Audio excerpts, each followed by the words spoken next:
Barbecue Central radio show will air live at 9 p.m. Eastern Standard Time.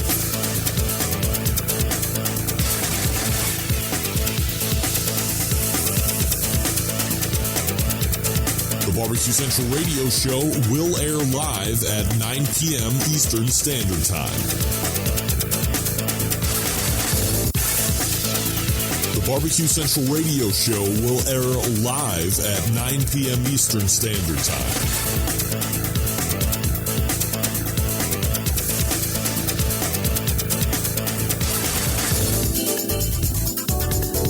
The Barbecue Central radio show will air live at 9 p.m. This is Chad Hayden with Moonshiners Barbecue's 19th Annual Jack Daniel's World Barbecue Champion, and this is Barbecue Central. So to get that perfect barbecue, you use wood. Are you sure it's safe? Whatever. We put the lighter fluid on, strike the match, and... Oh! Should we call the fire department? That might be a good idea.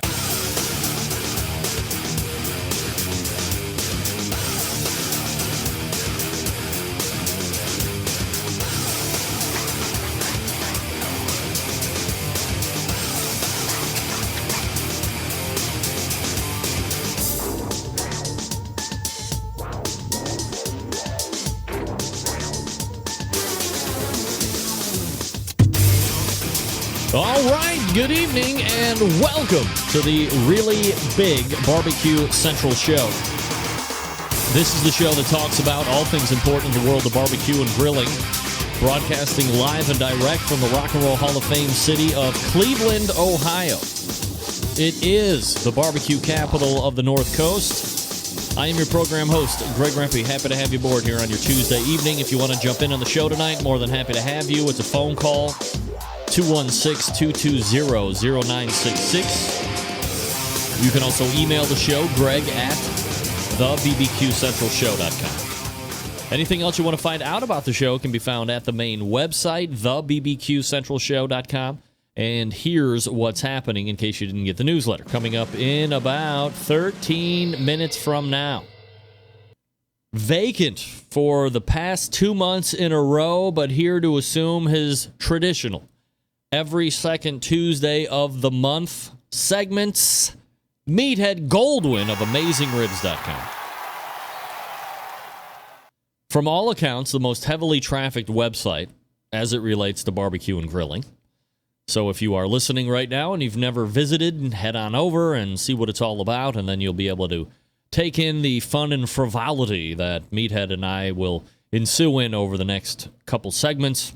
Tonight's topics would include such things as internet advertising, sausages, and a rib savior, if you will. We'll get into that a little bit more at 9:14. He will hold over for the third segment of the show, or the second interview segment, and we'll wrap up the first hour. Then we'll head into the second hour, where you will find the longest-running sponsor of the show's Director of Marketing and Sales, Bob Trudnak of the Barbecue Guru.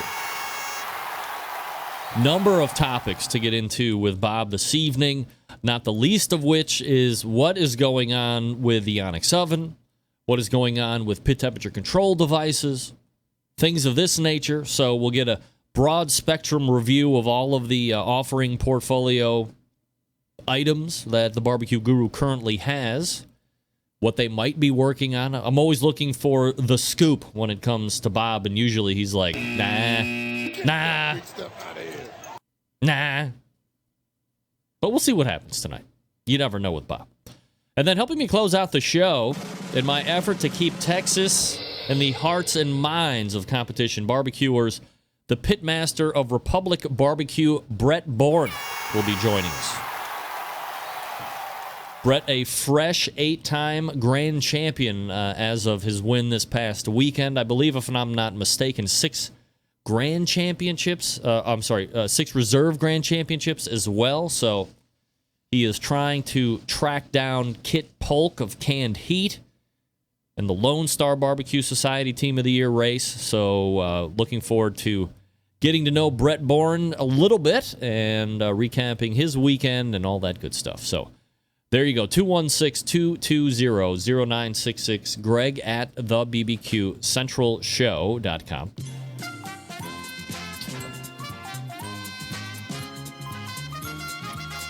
are your 2 bits of contact information if you want to jump in on the show tonight. All right, hey, blast off an email if you could. You know, you're watching the show. Maybe you have a friend that likes to barbecue or grill, or maybe they're talking about getting into it, and you're thinking to yourself, this might be the best way for me to get them really hooked is getting the link out to the show. I personally appreciate your way of thinking. We're like-minded individuals in that regard.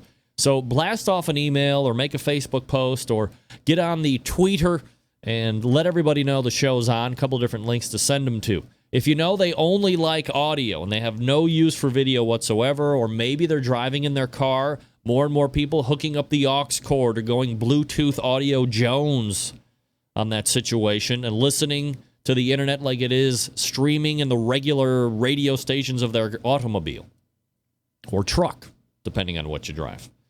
Send them to the main website, thebbqcentralshow.com. There you will find, as I had mentioned last week, and I'll get it up here right now on the...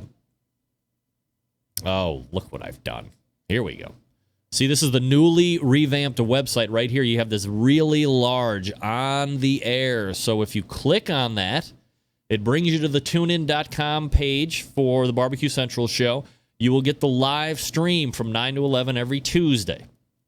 After the show ends at 11 o'clock tonight or Tuesday, in succession and rotation, you will have shows that are dating all the way back to 2013 currently.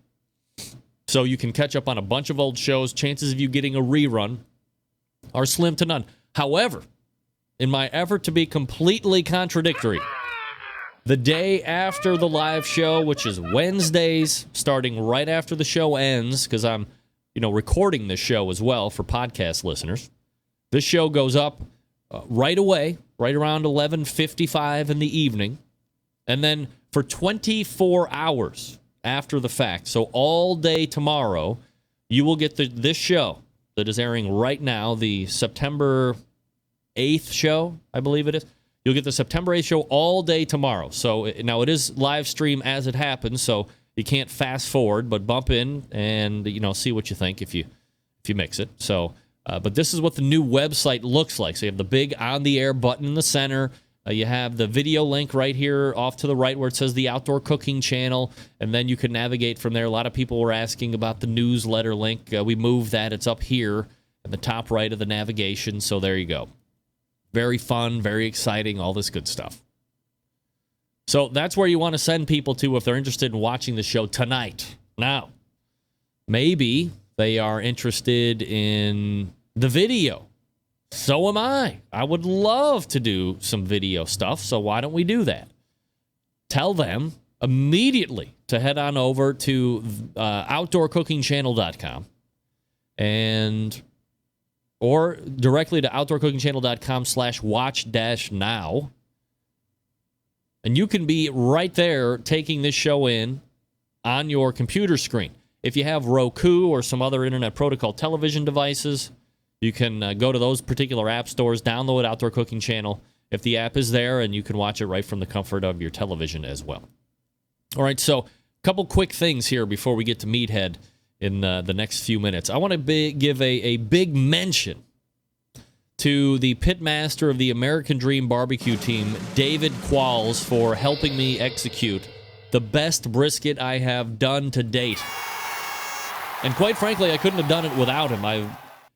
Maybe nobody realizes, but brisket is freaking expensive. Whoa. Get that big stuff out of here. 2 8.4, 8.5 pound brisket flats to the tune of $100. And all of a sudden, I'm like, I can't score. Pork butt, who cares? You screw that up. I mean, it's very forgiving. It's cheap as dirt. Big deal. I mean, you're talking $6 a pound for brisket. All of a sudden, I don't want to screw that up. So I, of course, call on top men in the industry. Perk of this job right now is having access to all of the top men in the industry. So I had counsel with Dave, and he set me straight, gave me some method to make sure that I wasn't going to dry the brisket out, temperatures to shoot for, things to feel for, what to put in the foil, a lot of inside secret stuff that I cannot mention. And man, oh man, I'm telling you, it was some of the best. Now, I got to be honest with you guys, because if I'm holding back, I got to be honest. The temp on the Lang, I ran up a little bit higher than I should have. Okay, so that's me. And I overshot the temperature just a bit. Get that big stuff out of here. If I'd been a little bit more diligent, a little bit more around the general area, perhaps I could have had an even better brisket, which in my mind is like, how could that possibly be even better? But it could have been. If I would have hit my marks, what do we talk about with the pit masters? Hitting your marks, being consistent, all that stuff. That applies to me, too, when I'm in the backyard. And I let it go a little bit. Had to run up the coal bed a little bit, so I was running a little bit hotter for an hour or so. All things that factor in, but thank you to David Qualls for taking the time out yesterday to help me through my brisket cook. And I have a review coming up. I found a way to get really good audio quality from video. I'm not going to get into that. Maybe I'll do a video on that one as well, but I have a video review separate to this show. It may air on the show Tuesday, but it will also be up on the website for you to look at. On a product called Chargon. Chargon. Chargon.com. Check that out. I'll get the review up. Maybe, as I said, we'll play it next week. Live on the show. All right, folks, let me talk to you about the longest-running sponsor of the show. I just mentioned him a couple minutes ago. Located in Warminster, Pennsylvania, the Barbecue Guru. Gang, if you've been thinking about automatic pit temperature control devices for your cooker, stop here. This is the company that started it all. They are the creators of this technology. Why are you going to buy from any other company? I don't know. Not familiar with how these little beauties work? I'm not going to get into the minute detail, but imagine a product that allows you to set your pit temperature. Once set, keeps it running at that temperature all the way through the cook. Sounded good to be true? It's not. This is real life. You can take advantage of this technology today. Because, hey, maybe you're a busy working professional like me, or perhaps you're constantly on the run with the kids, you're doing errands. You don't have the time to set around 10 pit temperatures. The Guru allows you to throw on a pork butt or a brisket or slab of ribs. You're off to do whatever it is you need to get done, and the Guru maintains that pit temperature you set it at. There's a number of different models to choose from. We're going to get the lowdown and the specifics from Bob Trudnak in about an hour from now. However, if you want to run multiple cookers and get multiple internal temperatures of meat readouts and all that stuff, you're a geek. CyberQ Wi-Fi might be right up your alley. Now, maybe you're a little less geek. You just want like a cruise control for your pit.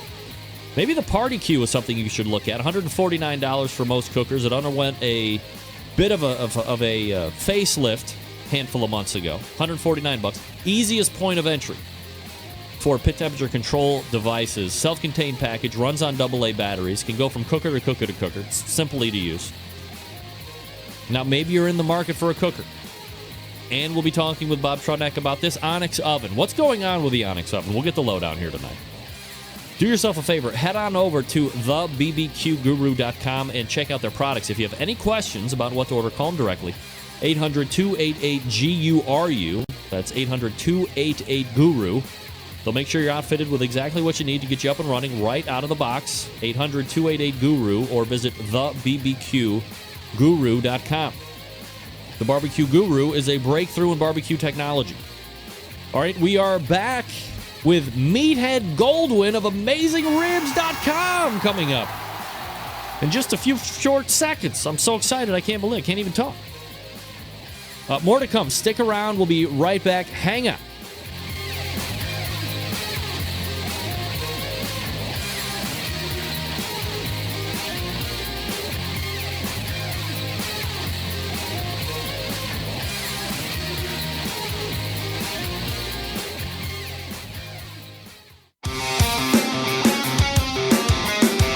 Broadcasting live from the Barbecue Central Radio Network studios in Cleveland, Ohio.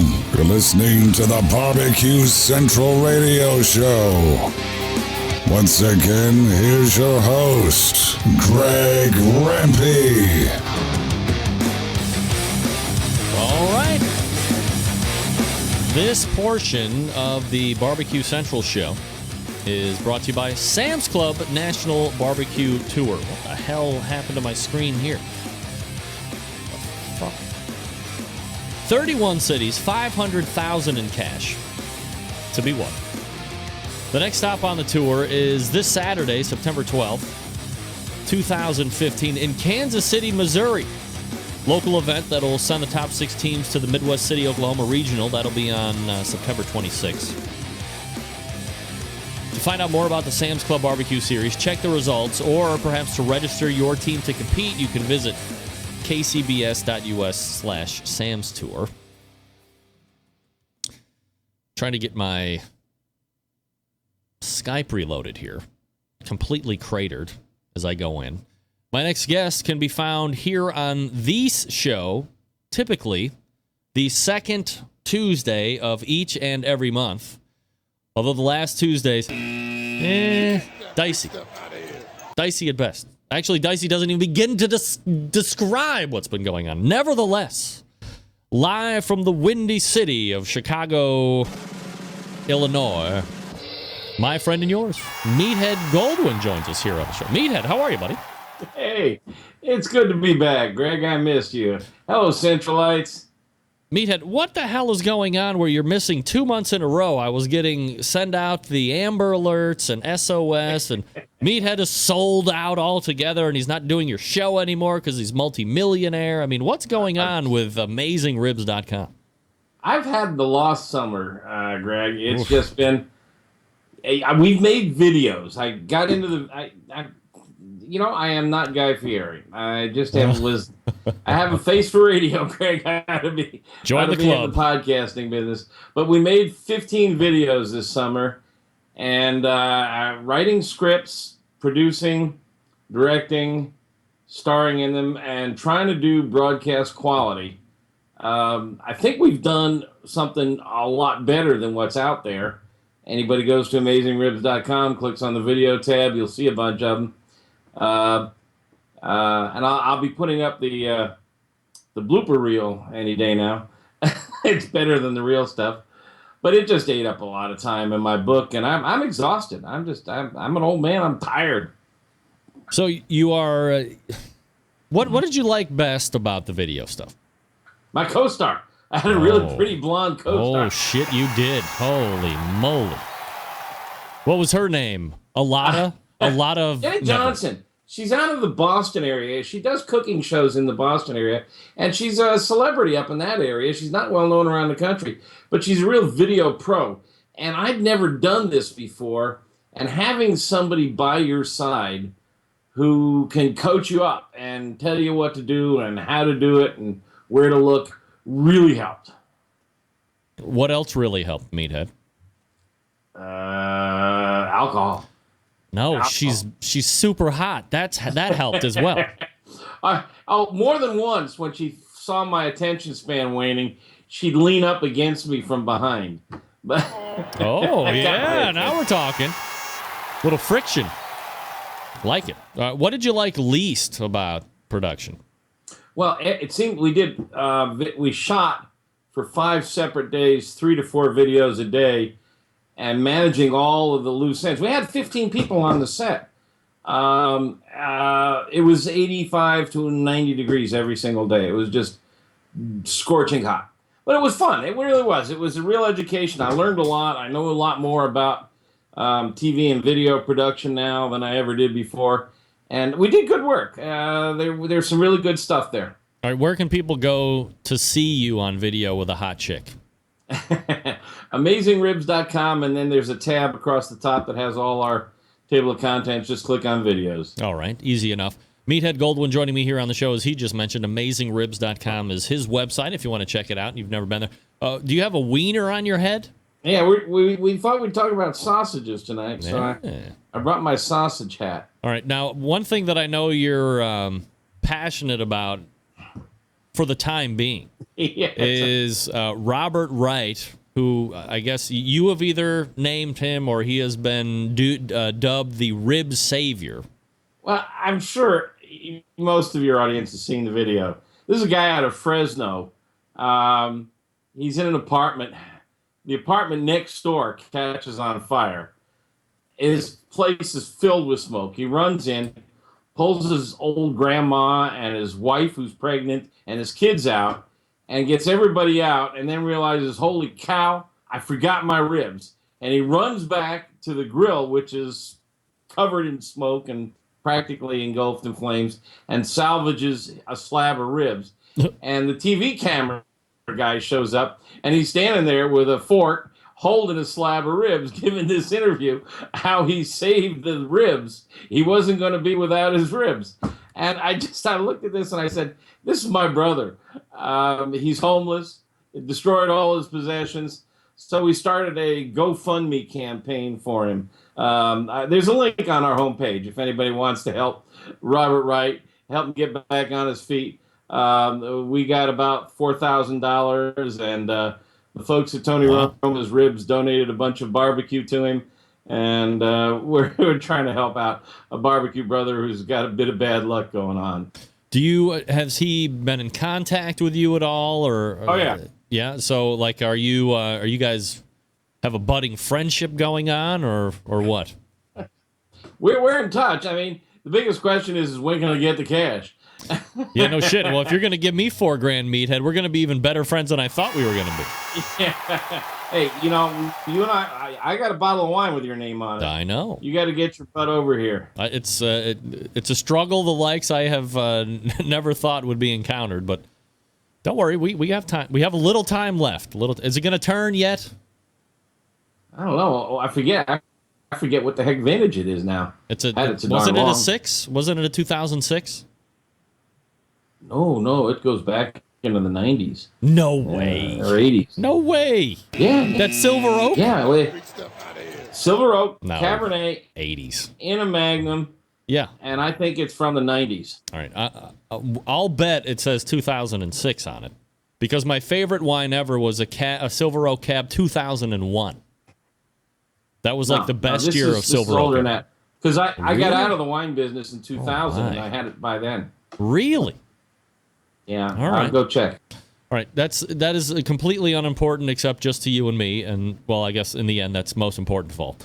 One thing that you are very savvy on and that you've been able to build some financial success on is, the website, but then, what's the one thing that a lot of people talk about when it comes to, okay, I'm going to start a website. Well, how can I monetize the website? They start throwing out all these hot button terms and all this crap. And you've been able to do that, but, as with anything, barbecue, cars, technology, times they are changing.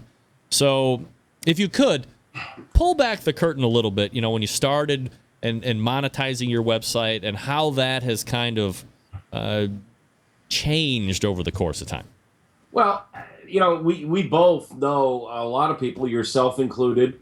We have a little email conclave, about a half a dozen barbecue writers and bloggers who communicate all the time. Everybody wants to kind of make, the idea of coming down the stairs in your pink slippers and your gym shorts and going to work and making a living is a really great idea and a great fantasy. Right. I happen to have been lucky enough to pull it off. I got into the business at the right time. I made some good business decisions, and it's worked out for me. It's pretty hard for anybody else, and a lot of people think you can do it with advertising. And one of the things that's going on in the ad world right now, and we were talking about this, is that Google's gotten their nose into it, and now ads are being bidded on. And son of a gun, people who buy advertising want some sort of guarantee that people are going to see the ad. So now you have to meet the requirements that it's visible on the screen for a minimum amount of time.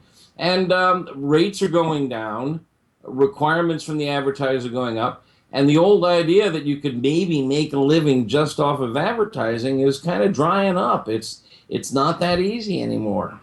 All right, so how does one change with the times? Is it something where you just have to incorporate a number of different models to make the same kind of money, or do you have to hold firm to what you are going to be charging, or things like this? I mean, how do you do the financial stuff? Well, I think the internet is going to change drastically. I think websites, small individual independent publishers who depend on advertising for a living are going to face a really tough struggle. The big websites, the ones like Food Network that are part of a group of magazines or television stations, New York Times, newspapers, magazines that have a web presence. They're all on multimedia platforms. They'll be okay. They have revenue streams. They can negotiate. Buy an ad in the magazine. We'll give you a deal on the website. But the small mom and pop website who thought they could survive on advertising may be a thing of the past. And you know, there isn't a week that doesn't go by that I don't get a complaint from somebody saying about, well, you got too goddamn many ads on your website.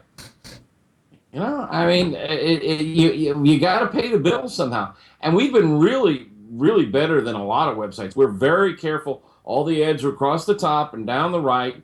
They never overtake the screen. Once or twice that happens because some advertiser slips a little something on us that we don't know about.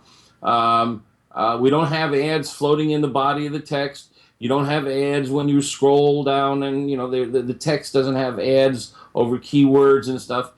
Yet people still don't like the ads. They don't want to. They want the internet for free, and they don't understand that it costs money to run a website. Fortunately, we've got a couple of other revenue streams, not the least of which is our Pitmaster Club, which is a membership. People pay $24 a year to join the Pitmaster Club, and we give them what we think is a pretty good value, and they seem to agree. The renewal rates are pretty high. And that's really been our savior because we don't have that big magazine or broadcast network or something. And you're still doing the videos and stuff like that for the Pitmasters Club? Yeah. I've this whole series of videos that I just did are up there. I just interviewed our friend Chris Grove on Kamado cooking. I haven't gotten it online yet, but once a month I try to do a really fun interview. I'm not as good an interviewer as you, but I've tried to pick up a few tips, and spending an hour with somebody and really digging down in, you know, is kind of fun, and we've learned a lot. You know, we've had Tuffy Stone and Dr. Blonder and others, and some really good interviews, and that's exclusive to our members. So we've offered value, but I mean that's a foundation of our financial future, and it's proven viable. Not every website can do that, though. Not every website can charge admission. Meathead Goldwyn joining me from AmazingRibs.com. Meathead, if I could point out one obvious thing when it comes to the internet, I mean, 15 years ago or whatever it was when it just started to come online, pardon the pun, can you imagine that the one thing that everybody thought you would be paying through the nose for is still free? We all know it. We all love it, whether you admit it or not. It's porno. Oh. Porno is free on the internet. Yeah. Out of all of the things that people are charging for, you can still get porn for free. It's mind-boggling. Yeah,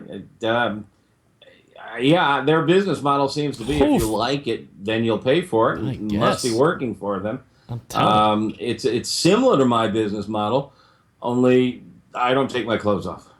Hey, good and news. You should be glad of that. Good news. Good news. I was just going to say, maybe I should get into some of the adult barbecue business. Maybe there you go. Injectors and whole packers and butts and whatever. I mean, Oh. What am I talking about? Let's get into, for the balance of this segment and then into, after the break, sausages. Let's get into some kind of a barbecue situation. So I know you've been kind of amassing a large sausage section that you're either looking to get up to the website or maybe you have just recently done or something like that. But, let's talk a little sausage. Yeah, it's something that's been slow coming. We have this long list of things that I want to do more of. I want to do tandoori cooking. I want to do campfire cooking. And one of the videos we did was we did a really great apple crumble in a cast iron pot. And we're going to do more and more of those things. But we've been playing with sausages for a long time and finally have, struck upon a technique and a method. I mean, sausage making is really old. It's been around since prehistory. Yeah. But, you're dealing with ground meat. And, I mean, there's really not a huge difference between making burgers, making pâtés, making sausages, making hot dogs, meatballs, meatloaves, kofta. They're all ground meats of some sort. And there's some basic techniques that, if you follow them, work pretty well. You can make them into patties. A hamburger is a sausage patty, really. Breakfast sausages are often served in a patty. Or you can stuff them into a casing, and you can get casings that are cellulose or animal intestines. Pork guts are pretty popular. They're about the right size and the right flexibility. You can get lamb, which is a little narrower. You can make raw sausage, which has to be cooked. Can't keep it forever in the fridge, just like a ground hamburger or something. Or there are pre-cooked sausages. You can make a sausage and then smoke it, and it'll keep for a long time in the fridge. Or it can be frozen. You can make cured sausages. You can use frog powder, which is a curing agent. It's got nitrites in it, and it preserves and also gives it an interesting flavor. Your hot dogs have frog powder in it. Andouille has frog powder. We have cracked the andouille. It was the hardest one, but we've got really good. It's not on the site yet, but we'll have it up soon. It's really good. Tonight I had our Chinese duck sausage. I stuffed a zucchini with it. It was really good for that. So I've got about 6 or 8 sausage recipes up there, and a really good size article on technique, what you need in the way of equipment, what you need in the way of tools, safety procedures.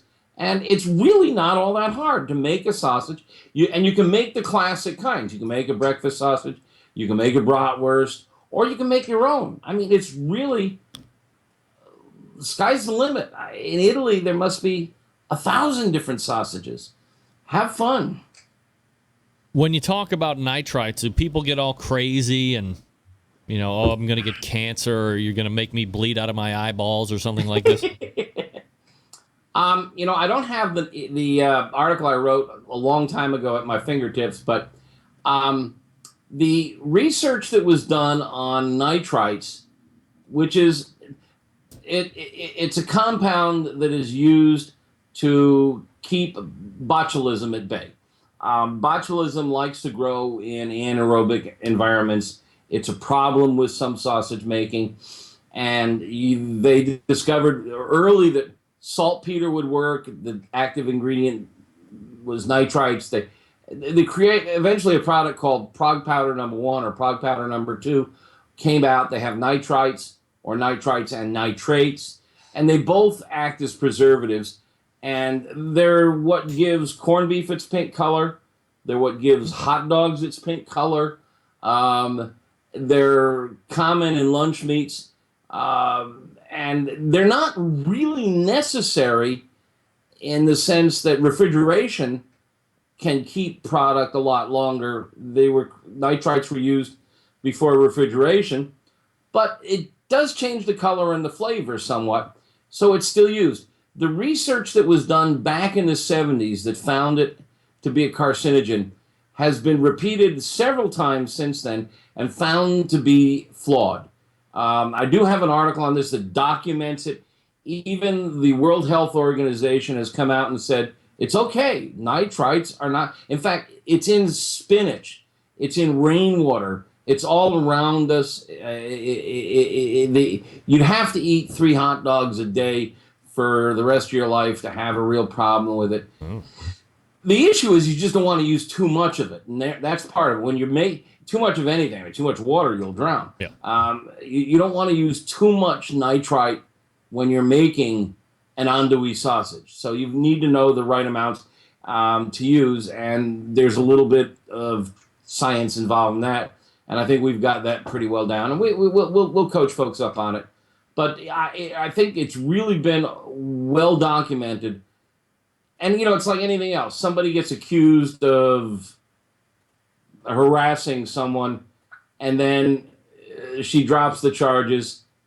The harassment's on page 1, but the drop charges are on page 8. Right. The accusation of nitrites and cancer, people just have never forgotten it, and it's been proven wrong. It's the old saying, if I were to ask you, do you still beat your wife? Right. Yeah, right. You answer no, right. then it sounds like you did. If you, I mean, come on, give me a break. Nobody's answering that. And we actually came up with a recipe called hamdouille, which is andouille sausage made with ham, which is pork that has been cured and smoked. And andouille is made, when you make it from scratch, with pork that is cured, but it's not smoked until after it's all stuffed. So we have a hamdouille recipe for somebody who doesn't want to mess with the nitrites. And I'm sorry, it's not yet online. We'll be getting those up shortly. But these are fun recipes, and it's kind of cool to serve homemade sausage. All right, and they're great on the grill, and almost all of them love smoke. I mean, good God, a Polish sausage that's smoked. Hey, Greg. Yo. What is a Cleveland Polish boy? I have no idea. Come on. No. You don't? No. Oh, your assignment is to report back next month when I come on and tell me. It's supposed to be like a special version of the Cleveland, of the Polish sausage, and I think it's served with French fries on it, and I'll have to research it now. I don't know. I can do my own foot on the boots on the ground I research need a report as well. on what a Cleveland Polish boy is. All right, I think it's a kielbasa or a poli. All right, when we come back, we're going to talk about equipment for sausage making because people are going to be so excited now that you've been talking about it for the last 6 or 7 minutes. They're going to want to arm themselves with the best products out there to make sausage. So stand by. Meathead Goldwyn joining us here on the show, AmazingRibs.com. All right, let me talk to you quickly before we get back to sausage making about Suckle Busters. That's right, folks. Oh, my God. This spicy peach barbecue sauce is taking over my life in a good way. 2 gallons arrived. I'm through a half of a gallon already in one weekend. One of the guys that was over for the brisket cook yesterday was literally drinking it out of the bottom. He loves it. He's going to get some. You got to get some, too. You got to try it out. I know for weeks I've been talking about the Suckle Busters honey barbecue glaze and finishing sauce. But I'm telling you right now, if you're looking either for, on its own, a really good barbecue sauce that's kind of sweet, but not in a fake way, kind of in a good peach puree sweet kind of thing. And if you don't like peaches, well, probably won't like it. However, it's really good. Take it from me. As a guy who is very finicky when it comes to sauce, I love it. And not only do I love it by itself, it is now a main ingredient in my homemade barbecue sauce. So what does that tell you? I make my own homemade barbecue sauce. I take 50% of it, and then I take that same amount. So let's say I have 4 cups of my barbecue. I take 2 cups, then I take 2 cups of the Suckle Buster spicy peach sauce, mix them together, and now I have a brand new custom signature barbecue sauce that is blowing the socks off of people. And you don't want to waste another second doing it. 972-393-9509 is the phone number. Sucklebusters.com is the website. Sucklebusters.com. Sales@sucklebusters.com is an email address. If you want to send Dan an email, he will get the order all hooked up for you. But Sucklebusters.com, probably the easiest place to go. And then search for the peach barbecue sauce. You're going to be really happy that you did. So much so that I'm going to give away a free bottle of the peach sauce right tonight.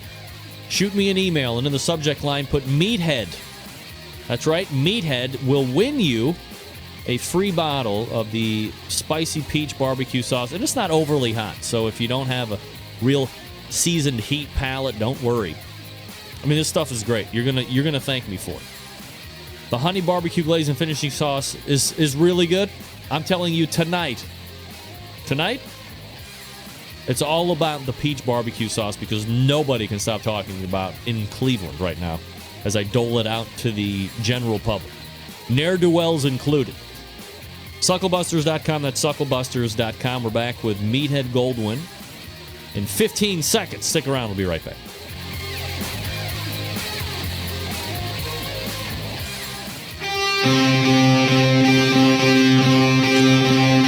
Get in the smoke. Call 877-448-0433 to get on the air. Now, here's your host, Greg Rempe. All right, welcome back. This portion of the Barbecue Central show brought to you by Green Mountain Grills, manufacturers some of the best pellet cookers on the market today. If you're looking for a big cooker to house a lot of food, they got one for you. How about something medium size? Well, they got you covered there, too. Something for tailgates, because, folks, college football season underway. Just ask the Ohio State Buckeyes smashing the Virginia Tech, whatever you call them, out in Blacksburg yesterday. They also can supply you with great pellets to fire those cookers. Check them out at greenmountaingrills.com. That's greenmountaingrills.com. I love mine. You could love yours as well if you just visit the website. All right, Meathead Goldwyn joining us here on the show, and the description of the Polish boy, as you just put up here on the instant chat. And tell me if this sounds good, anybody out there. You can weigh in on the instant chat with a yes or no. You have a link of kielbasa placed in a bun, covered with a layer of French fries, a layer of barbecue sauce or hot sauce, and a layer of coleslaw, while the sauce is typically grilled. The sausage is typically grilled. Some establishments quickly deep fry the sausage after grilling and prior to assembling the sandwich. While Polish boys can be found at various establishments through Cleveland, a popular place is Freddy's Southern Style. I've never heard of that place ever in my life. Let's go. Wow. Road My trip. goodness, I'm telling you. Well, I got an easier road trip than you do, so I'm gonna check that out. Now, I have heard of the coleslaw. Well, the Cleveland dog is kind of similar, except it's like an all-beef frank. It doesn't have barbecue or hot sauce, but it's got the coleslaw, and it's got the, I don't know if anybody else even has the type of sauce or the type of mustard that we use out here, but it's Bertram's, and it's gray mustard. I mean, that's the best thing I can describe, but it's got its own unique flavor, and it reminds me of old Cleveland Stadium as I was growing up watching the horrific Cleveland Indians at that point in the mid-'80s. But that is the mustard that goes on a lot of the hot dogs out here. So your mustard is famous. It's classic Cleveland. Yeah, it's gray and it's got some weird taste. Classic Cleveland. Now, there's a recommendation. Meathead, let me ask you. We're talking about sausage making here before we went to the break, and one thing that everybody likes is finding a new hobby. And then, what are the accoutrements do I need in order to be proficient? And then, is there like a next echelon to really take it to the next level? Yeah, well, I mean, all right, let's say you want to get at it easy. You can buy the ground meat. You can go to your butcher and you can just say, give me 3 pounds of ground pork butt. Pretty easy. You want a coarse grind in almost all cases. Bratwurst and hot dogs are usually fairly finely ground, but most sausages are coarse ground, and that means the 1/4-inch die. There's a little disc that goes in, and the holes, and the sausage comes out of those holes looking kind of like spaghetti. So you want a coarse grind. You typically want 20 to 30% fat. It's not diet food, but that's where all the moisture comes from and a lot of the flavor. And you can just get your butcher to grind for you. You can get ground brisket. You can get ground chuck. You can get pork butt. Those are your, typical cuts. You can get chicken, usually a mix of breast and white and dark meat. And you can add pork fat to chicken because it needs fat. There's a lot of fat on a lot of chickens. You can use the chicken fat. Or you can grind it yourself. If you've got a KitchenAid machine at home, there's a grinder attachment that's not real expensive. Does it work well? Yes, the grinder for the KitchenAid attachment works very well. The stuffer for the KitchenAid is a piece of garbage. We just have never been able to get it to stuff efficiently. We had to go out and buy a hand crank device with a piston that pushes it through. And there's a variety of them out there, and I've only tried a couple. I'm not in a position to really make huge recommendations. The one we're using is by a manufacturer named Vivo, and it costs us like $150. Yikes! But you can get the grinder for the KitchenAid is pretty reasonable. You can chop the meat in a food processor, but not really easily, not really well, not get a good even grind. So you can get the butcher to grind it for you, or you can grind it yourself. A scale is a handy thing. You can get a really good digital scale, and I got to tell you, Remember everybody out there when nobody had digital thermometers? Yeah. Next up, digital scales. Really? Yeah, I think scales really make a difference when you're measuring things like salt, flour, sugar, and if you're doing ground meats and stuff, you want to go for that 80-20 blend for making burgers. So having a scale so you can weigh the parts is a handy thing, and you can get a pretty good digital scale. We recommend one on our sausage page that's by Oxo, and it's like $30-$40, I think. Meathead, I do not have a digital scale in my kitchen. Period. Yeah, no I scale. Think, you'll want one eventually, and you'll have one eventually. If nothing else, you can use it to weigh postage. It does double duty. Duty. But a scale comes in handy. I wouldn't say it's required, but it comes in handy. And then you need a way to stuff the casings. If you're going to make casings, you can make really good andouille sausage without a casing. Just make a patty or roll it up into a tube like a regular sausage. It just doesn't have the snap of the casing. You can still grill it. It tastes wonderful, or smoke it. It's a little trickier because it might fall apart if you don't handle it well. But no, most of them will hold together just fine. So it sounds like the stuffing part of it is going to be the most tricky aspect of it, because that seems to be the piece that is either going to run you quite a bit of money, or if you don't pay for it, you're gonna pay for it in the end, I guess. There are hand crank machines out there that are not that expensive. I mean, your grandma used to grind sausage with an aluminum hand crank device. I remember that. And they're still sold on Amazon for like $50, and they work great. You don't need a KitchenAid. They really work well. Stuffing, you've got to have like a tube that's like a funnel to get over the casing, and it's often a two-person job. It doesn't have to be, but it's handy to have somebody kind of cram the meat down into the throat of the machine while you crank the handle. But it's not all that hard. Like I say, you can. We did a breakfast sausage recipe that has maple syrup in it. It's really nice, and my test kitchen chef Ryan put it all in casings, and he put them in like big pork casings, and they're too big for a breakfast. I just took them out and made patties out of them. Breakfast sausage to me is a patty, not a link.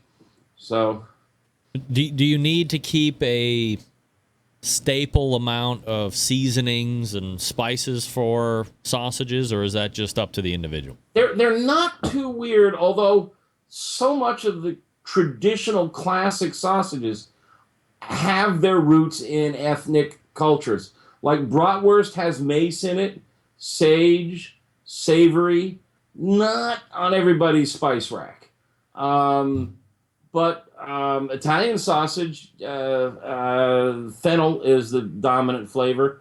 You can find that in any grocery store. Yeah. So, you might want to pick up a few extra ingredients than you normally have, but a well-stocked spice cabinet should cover most everything.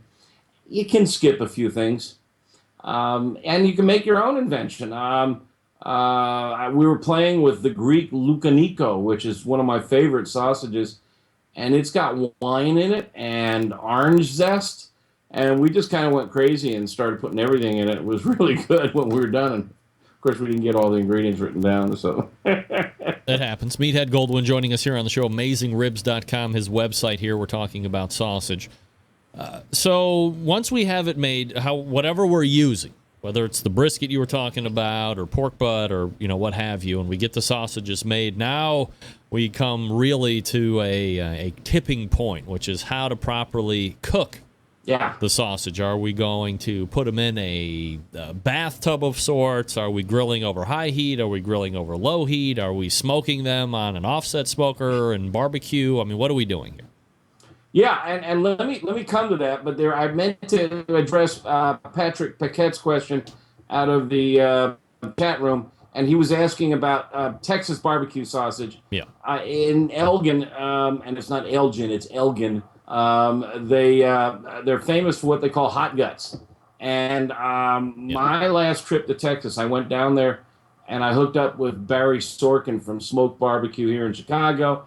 and a few other guys, and we went tromping all over looking for great sausage because Barry wanted to bring one in for his restaurant. And we ended up at Rudy McKeska's, and that was the one we liked the best. And they were all over the place. Some of them were all beef. Some of them were beef and pork. Some of them had jalapeno in them. There just doesn't. It's not like a bratwurst that has sort of a standard flavor profile. They do tend to run on the hot side, Patrick. We've been playing with our recipe, and it's the one that we're furthest from publishing. I'm just not happy with it, but we'll come up with something. Back to your question on cooking, and I'm sorry, Greg. Yeah, you got to take ground meats, all ground meats, burgers. It's just not worth screwing around with it. You've got to take them up to a safe temperature, 155 to 160. And the best way to do it is to stick the thermometer in the end of the sausage rather than through the top, so you don't crack the casing. Yeah. One of the tricks to cooking sausage is to pull it out of the fridge and let it sit at room temp for about 10 or 15 minutes, no longer. But when you let it sit out for a few minutes, the elasticity of the casing loosens up and softens, and it's less likely to crack. And cook them over medium-high temperatures. We all cook too hot. You know, we're pedal to the metal, get the grit. Cut back on the heat. You want them golden, dark brown all over. A little char from the grill marks, but you really don't want to blacken them. And if you're going to show off to your neighbors that you're a grill master, don't serve burnt hot dogs and burnt sausages.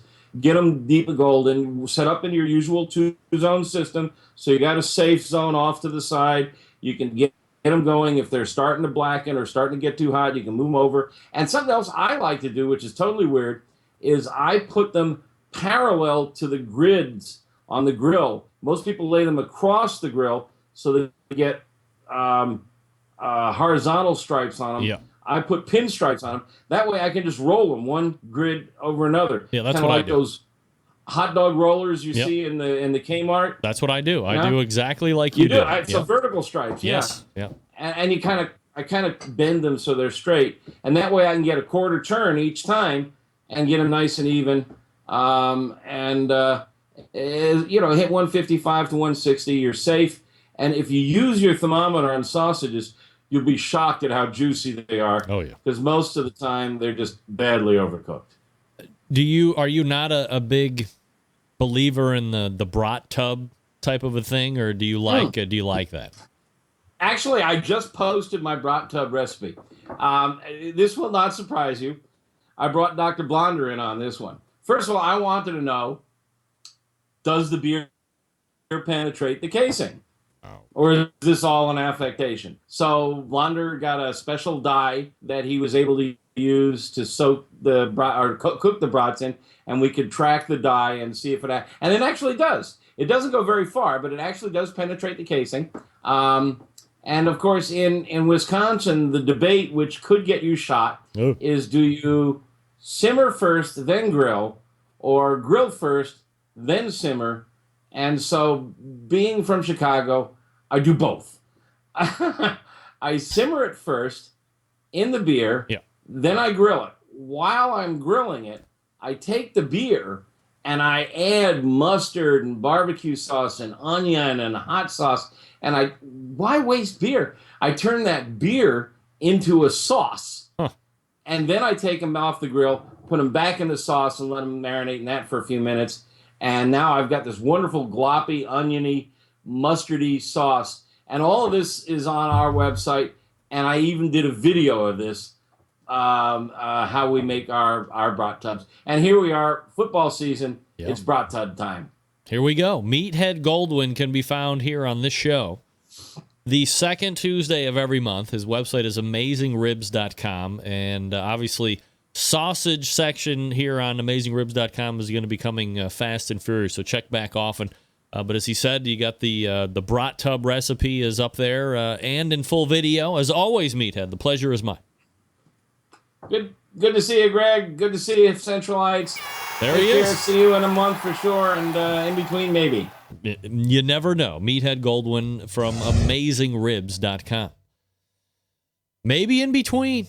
Maybe I tried to get him on the smoker's pit or the kangaroo pit or whatever the hell we're going to call it. Who knows? The thing we did last week with Clint and Chris and Doug, that was fun. All right, once again, AmazingRibs.com is the website. So if you are... What did I do? If you're looking for some sausage recipes, keep the website. Keep checking it out. At some point, it'll be fully populated with all the information. Sausage Talk with Meathead. Sounds almost questionable. All right, we're going to come back and wrap up the first hour. You are listening and watching the Barbecue Central show. Fast Eddie's by Cook Shack Pellet Grill is a smoker and a grill all in one. 100% stainless steel, wood-burning, pellet-fired cooker that uses direct and indirect heat up to 800 degrees. The only pellet grill on the market that uses charbroiler technology. Features electronically controlled temperature to eliminate large heat fluctuations at dry and shrink meat. A pellet grill can barbecue, grill, bake, roast, sear, and smoke. Cook Shack has two models to choose from. The PG-1000, it's fully insulated. Double-wall rolled hood for superior heat retention, fuel savings, and maximum cooking performance. While the PG-500 features a two-way swing lid, pellet drop, and utensil holder.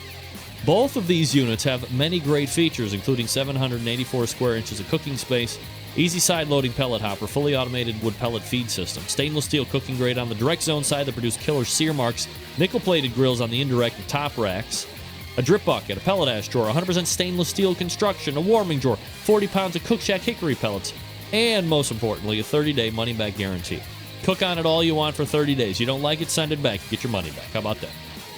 It is a versatile pellet cooker that adds full flavor to your recipes, including such popular items as fajitas, ribs, chickens, desserts, steaks, sides, and large cuts of meat, too. It can do it all, including cold smoking. Grilling with wood pellets penetrate the wood with an intense smoky flavor.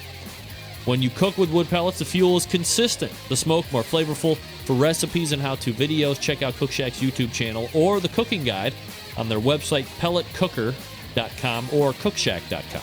Or you can call them at 800-423-0698. That's 800-423-0698. The website's pelletcooker.com or cookshack.com. Order yours today.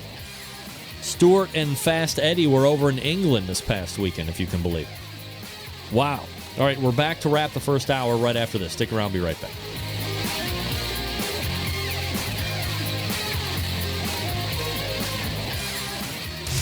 Big name interviews, advice on cooking brisket and ribs, and the only host willing to share his honest opinion on all things important in the world of barbecue. It's the Barbecue Central Show. Welcome back. This portion of the Barbecue Central Show brought to you by CookinPellets.com. Some of the best pellets, if not the best pellets out there on the market today. You got a wood-fired pellet cooker. CookinPellets.com is the place to go to keep those cookers fired early and often. You can also try them out on Amazon.com.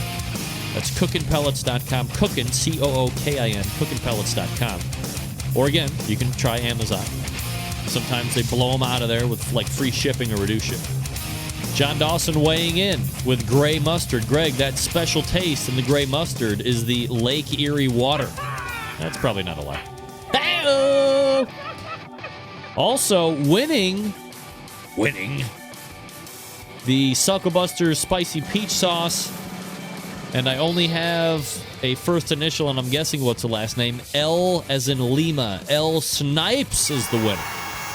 So, L Snipes, if you're listening still, shoot me your shipping info. I'll get it down to Dan at Sucklebuster's, and he'll go ahead and send out a bottle of that Spicy Peach Sauce. All that I ask as a humble host is that once you get it, you try it, and then give me some feedback. I want to know where my palate sits with the rest of the consuming public. I mean, I have an idea, but I'm always interested to hear what you say. So shoot me that shipping info. As I said, I get it down to Dan, and you'll be enjoying some Sucklebuster's Spicy Peach Barbecue Sauce. Lots to get to here in the second hour. Thanks to Meathead Goldwyn for joining me last segment and the segment before that. Sausage Talk was the order of this evening. Amazon. AmazingRibs.com is the website. AmazingRibs.com. Lots to get to in the second hour. Great guests. We'll talk some Texas stuff. We're going to talk some automatic pit temperature control stuff. We have a weekly barbecue roundup. Poof. We're already locked and loaded. I can't believe it. How are we going to fit it all in? I have no idea. But tell all your friends and neighbors to tune in and check it out, and we'll see exactly what happens. All right, more to come on the show here in just a few minutes. Hang on.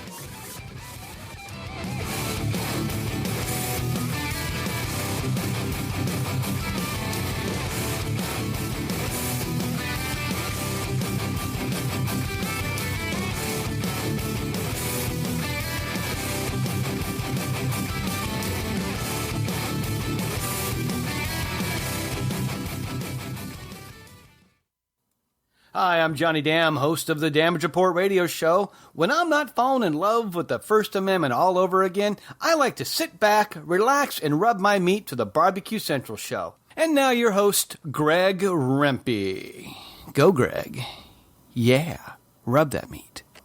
From my heart and from my hand, why don't people understand my intention? Happy to have you aboard here for the really big barbecue show. We cook because we have to, and we grill because we want to. Fine, how you going? You have a great show. I'm a big fan. So what seems to be the problem here? This man looks like he's dead, and he's in the crackle. Charbono! It's all about the charbono, dude! Succulent fish, what? He ate 54 wieners. But listen, Lavernius, shake a face. I'm shaking like a dog shit peach seeds. We have top men working on it right now. Top men. All right, just like that, we are into the second hour. You have found the Barbecue Central show. It is a show that talks about all things important in the world of barbecue and grilling. We do broadcast from the Rock and Roll Hall of Fame city of Cleveland, Ohio, better known as the barbecue capital of the North Coast. I am your humble host, Greg Rempe. Happy to have you aboard here on your Tuesday. You want to jump in tonight? You go ahead, 216-220-0966. Greg at thebbqcentralshow.com. 2 bits of contact info. Anything else you want to find out about the show can be found at the main website, thebbqcentralshow.com. Bob Trudnak from the Barbecue Guru due up next segment, and after that, Brett Bourne from Republic Barbecue. So looking forward to talking to both of those gentlemen. The 2015 Sam's Club Barbecue Series rolled into Richmond, Virginia this past weekend. As I had mentioned in the first hour, this was a local qualifier that is going to be sending... now, hold on a damn minute. Is that right? Yeah. Richmond, Virginia this past weekend. This was a regional final event that feeds the top 10 teams in the Bentonville, Arkansas event October 10th. Those 10 teams moving on in particular order. Grand champ with a 688.5 Rocky Top Barbecue. Congratulations. Reserve grand champ with a 687.9 Insane Swine Barbecue. Third place, Checkered Flag 500 Barbecue. Fourth place, Rock's Money Pit Barbecue. Fifth place, Rockin' Robbins Barbecue. Sixth place, Who Cares Barbecue. Great name. Seventh place, 270 Smokers. Eighth place, Old Virginia Smoke. Ninth place, Chicks, Swine, and Bovine Barbecue. And rounding out the top 10 and making it to the national finals. Again, that'll be held in Bentonville, Arkansas, October 10th. Beer BQ. So congratulations. Insane Swine with the show Karma, right? Your points discrepancy between 1 and 10, as I had mentioned just a couple seconds ago, Rocky Top Barbecue wins with a 688.5. 10th place, 674.1. So you're looking at roughly 14 points, give or take. So not too bad. Again, the next Sam's Club event will be this coming Saturday, September 12th in Kansas City, Missouri. Again, a local qualifier. So good luck to all those competing. And I believe that'll be the last local And then in 2 weeks' time, Midwest City, Oklahoma is going to be the home to that regional. All right. We've been doing it live. Do it live for the last couple weeks. No reason that we shouldn't be doing it live again for your weekly barbecue roundup.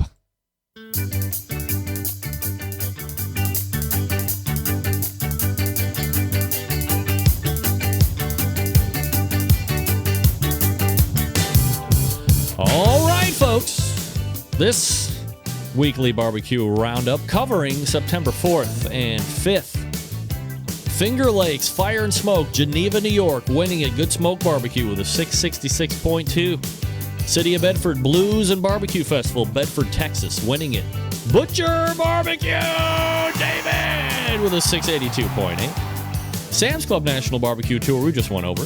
Rocky Top Barbecue with a 688.5. Smoking in the Golden Valley, Clinton, Missouri, winning it. Dirt Road Barbecue with a 700.5.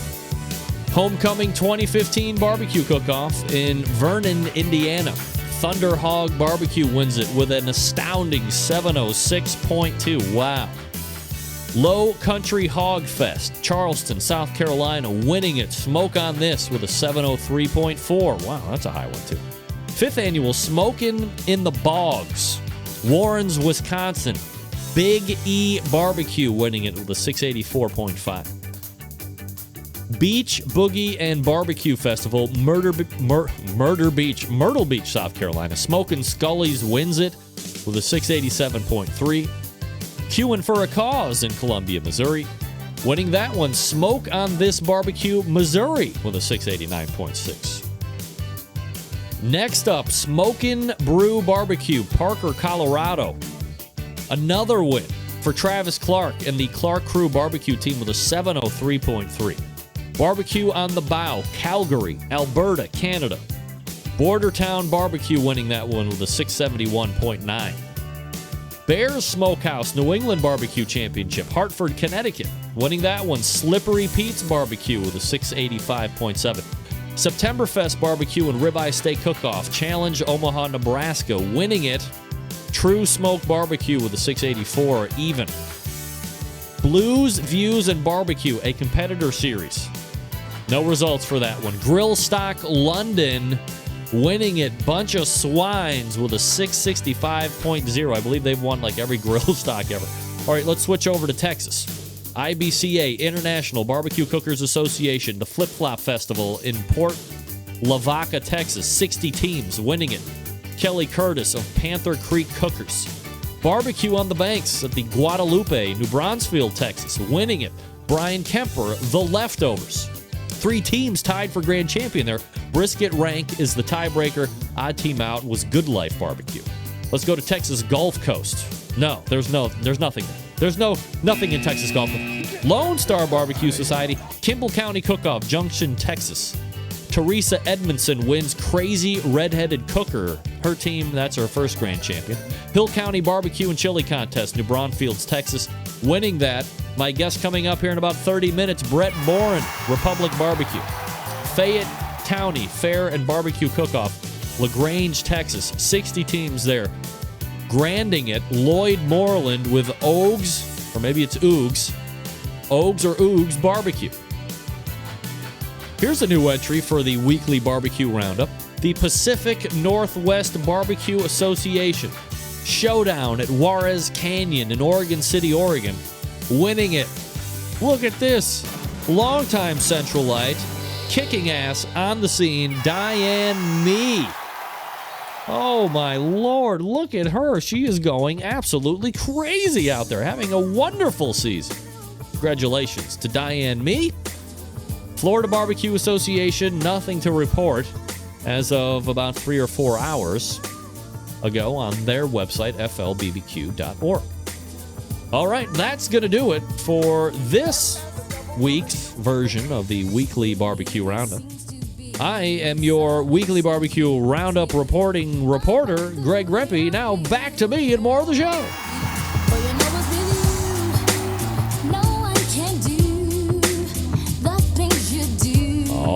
right. Thank you very much, me. Another round for me. I'm bringing it strong. There you go. So that's the weekly barbecue roundup. Diane Me probably getting most of the show karma. Maybe unbeknownst to her, even. Let me head on over to Kansas City Barbecue's website and give you the top 10. Right now, there has been a change at the top for the last 2 or 3 weeks. It's been the American Dream Barbecue team that has now switched spots. Clark Crew Barbecue is now first overall. American Dream slides to second. Iowa Smokey D still there at third place, getting basted fourth. Big Papa Smoker still in at fifth place. Smoke Me Silly sixth. Yellow River Barbecue seventh. Shake and Bake Barbecue eighth. Tim's Full Belly Deli ninth. And Joe Bob's Barbecue 10th. So it seemed crazy to say that certain teams were in the top 10, a month or two ago, but now, a month or two removed, now we're getting into September, almost middle of September now. So the big competitions are the really big competitions are going to start showing up. The ones we talk about in October, the Royal, the Jack, Sam's Club Nationals final, all that good stuff. So we'll see how this thing is going to shake out in the end. But oh my goodness, do I see a Clark Crew Barbecue and American Dream Barbecue race to the end. Potentially both teams would gut down and run it to the bitter end like Tim Grant and Donnie Bray did a couple years ago when Team of the Year was decided on the very last barbecue competition of the calendar year of the season. So, we're still a couple months outside of that. I get it. But let's not lose hope that we could have another great race in our midst building. Bob Trudnak coming out of the break. If you didn't know already, folks, Big Papa Smokers is the one-stop online shop for anyone interested in barbecue, the number one dealer of Mac pellet grills in the world. The Big Papa Smokers features a wide selection of American-made grills and smokers, such as the Old Hickory Ace BP, Gateway Drum Smoker, even a drum kit that gives you everything you need to make a world-class smoker out of a 55-gallon drum. Big Papa Smokers has also made a name for itself in recent years by crafting an award-winning line of championship rubs. From flavors like Sweet Money to Happy Ending, their rubs have had a hand in winning almost every major barbecue competition, including the 12 and 13 American Royal, the 12 and 14 Jack Daniels, the 13 Kingsford Challenge, the 14 Use of Livestock and Rodeo, and the 14 King of the Smoker. Don't think they can just be pigeonholed in competitive barbecue either. BPS rubs have become so well known that they've been picked up by a nationwide restaurant chain, BJ's Restaurant and Brew House. With 4 of the 9 BPS rubs featured on their permanent menu, and amid glowing reviews, BPS rubs are proven to be a great addition to anyone's pantry. Big Papa has also banded together with fellow California-based rub company Simply Marvelous Barbecue to form what has now become known as the West Coast Offense. Defying conventional wisdom, these two California-based rub makers have cornered the market on competitive barbecue, begun to redefine the flavor profile that competitive cooks from across the country have begun to aim for. Big Papa's website also features an online meat locker with top-quality meats from Snake River Farms, shipped right to your front door. American Kobe beef, Caribou pork, Double R ranch meats. Big Papa's Meat Locker has something for every type of barbecue aficionado. Committed to bringing you the best flavors on the market all the time. That's why they're giving you, this year, Swamp Boys barbecue sauce, a fine swine sauce, Granny's barbecue sauce. These are the hot new sauces considered to be the new kids on the block this barbecue season. Big Papa's also created a unique brand ambassador program. The BPS Elite Team, featuring 15 of the best competition teams in the country, working together to promote camaraderie, competition barbecue, and to benefit children's charities across the U.S. Keep in mind, folks, Big Papa's has been able to do all this with only 5 years of being in the biz, turning competition barbecue on its head, providing customers with the very best barbecue products, becoming a staple of a nationwide restaurant chain, and benefiting children's charities across the U.S. Just the beginning for Big Papa Smokers. The website, BigPapaSmokers.com. That's BigPapaSmokers.com. All right, we're going to return with Bob Trudnak, the marketing and sales director of the Barbecue Guru. Stick around. We'll be right back.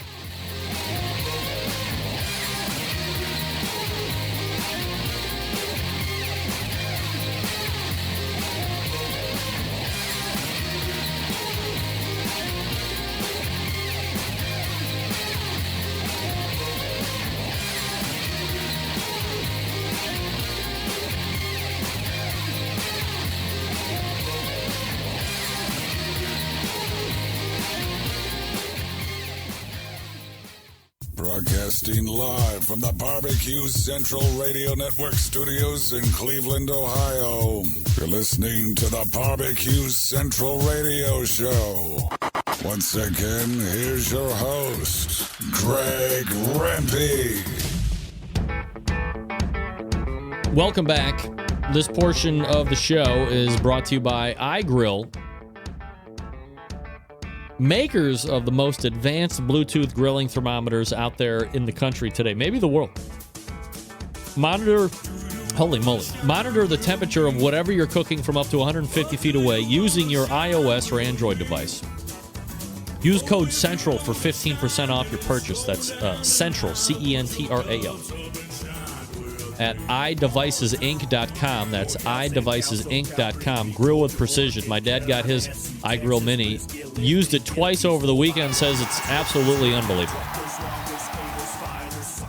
That's his experience. So your YMMV, as the kids say these days. But I think everybody that has a iGrill, at least not maybe the initial products, but since the initial release have been nothing but happy. So there you go. All right, my next guest, a longtime sponsor of this show, a competitive barbecue cook, the marketing and sales director of the Barbecue Guru. Let's head on over to the hotline and welcome back to the show, Bob Trumbull. Bob, how are you, Bob? Hey, Greg, how are you tonight? I'm absolutely fabulous, Bob, and appreciate you making time, as always, for the show this evening. And a number of different things to hit on here, not the least of which is I don't want to say stalk you on social media because that could sound very weird a number of different ways, but I do like to follow your exploits on the barbecue trail. And yes. Usually you're kind of domestic, but the last time I saw you, you skipped over the pond and did something international on that ass. So, as someone who's a competition cook at heart, and then you're also on the business side of the barbecue scene as well. What's it like over there? I mean, as a business thing, as a competition thing, are they completely independent of each other? Are they completely integrated with each other? What's it like over there? It's really it's an amazing experience, and they really are integrated with each other. We saw the growing customer demand for the products over all through Europe. And we decided last year to, open up a division of our company over there in Germany. And we have some great people running it. And one of the wonderful things is I get to go over a few times a year and, touch base, see how things are going, help out where they need help, and cook some barbecue contests. And the contest scene has grown tremendously over the last few years. I did grill stock in England in 2013. I think there were 2 or 3 KCBS contests. Now there's an upward of 20. So there's lots to choose from. A little intimidating at first, but once you do your first contest over there and you realize these people are wonderful, and it's just like being in the U.S., the camaraderie and the friendship and the meeting new people. It's a wonderful, wonderful experience. That was going to be my question, Bob, is how, you're outside of the country, but once you're in the midst of the competition, do you kind of lose yourself for a second and think you might be in nowhere, Missouri, or somewhere in Maryland, or wherever the case may be? Absolutely. You certainly do. From the business side of things, is it a whole different monster for those automatic temperature control devices and stuff, electronically built and electricity and stuff, or is it not so much? Not so much. I mean, there's different voltage and things like that, but we accommodate that anyway. It's a little different. The market's a little different. I feel like it's kind of like maybe they're 8 to 10 years behind us as far as how things are moving in the barbecue world. But it's growing much quicker than it did here in the U.S. So they're catching up to us pretty quickly. I think there's you see a lot of ceramic grills, a lot of kettles, things like that. Now you're seeing more and more offsets. I think there may be a stigma attached to Europe as it comes to barbecue in regards to the quality of the meat that is attainable there. Did you find any issues with that at all, or did you private jet your meat in when you competed out there, or what? No, actually, I did get meats. I have been getting meats when I'm in Europe, and I am seeing every time I go back. I've done 3 competitions over there. I'm going back to my 4th. Every time I go back, the meats are getting better and better. And I think the teams that are there demand it. They're talking to their butchers, and they're finding ways to get great meats all throughout Europe, like we have in the U.S. So that's moving pretty quickly, and the quality's getting better. Do you find that the flavor profiles are similar, if not identical, to what's over here in the States? Like, are they trying to copycat exactly what we do here, or do they get a little bit more original out there, and whatever the profile that dominates whatever part of Europe in is more of the fashion there? There's a lot of the same flavors over there that there are here. Is that disappointing? What's that? Is that disappointing at all? No, not at all. I mean, when I go over there, I go over with my own sauce, my own rub, my set of knives, and I'm happy that I can bring, my sauces and rubs over there and people enjoy it. But no, I don't think it is. I think there's also people getting creative, a little more creative than they would in the U.S. in competition, and that does well also. So you see a little bit of both. But, again, good barbecue is about balance of flavors. And really, it's hard to stray from that, You can't do too much to make it different. You want the good balance of flavors, the sweet, the heat, the smoke, the spice. So I'm kind of happy about that. Bob Trudnak joining me here on the show. TheBBQGuru.com is the website, 800-288-GURU, the phone number if you want to give them a call tomorrow and order up a bunch of stuff. Bob, let's go ahead and tie it back to the corporation here just for a second. Sure. Can you give me an update in regards to automatic pit temperature control devices? What's being offered right now? What's available for sale? And, if you could, hit on a little bit of the FABs of each one. Okay. Well, we have the 3 main controls. 3 controls of Party Q. Party Q is a battery-operated, very simple control, very affordable. It runs on 4 AA batteries. It has a pit probe, no food probe in this case. It's very easy, plug and play. It's great for ceramic cookers, for kettles, for WSM-type cookers, all the small and medium backyard cookers. It has a 6 CSM fan. The most popular control, it has been for years, the DigiQ model. DigiQ, nice big bright red display, food probe, pit probe. You can use our 10 or our 25 CSM fan. Works on all cookers, runs up to 2 fans. Very simple but effective, and it's our most popular. And our CyberQ Wi-Fi control, which has a pit and 3 meat probes. Which a lot of people like. It's getting more and more popular. And it's Wi-Fi enabled, so you can use it with any web-enabled device, a phone, an iPad, a computer, get some email alerts, things like that. So it gives you a little more versatility there. All right. So is it 3 total that you're selling right now? 3 total that we're selling right now. CyberQ Wi-Fi is generating its own Wi-Fi signal, or is it something that you have to hook up through a network, or both?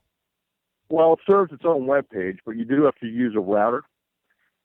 We are working to continually improve that, make it easier to connect to, make it easier to use. So, the operating systems out there are always changing, and we're always trying to keep up with that. And we've got some R&D right now that we're doing, and we're developing a brand new control.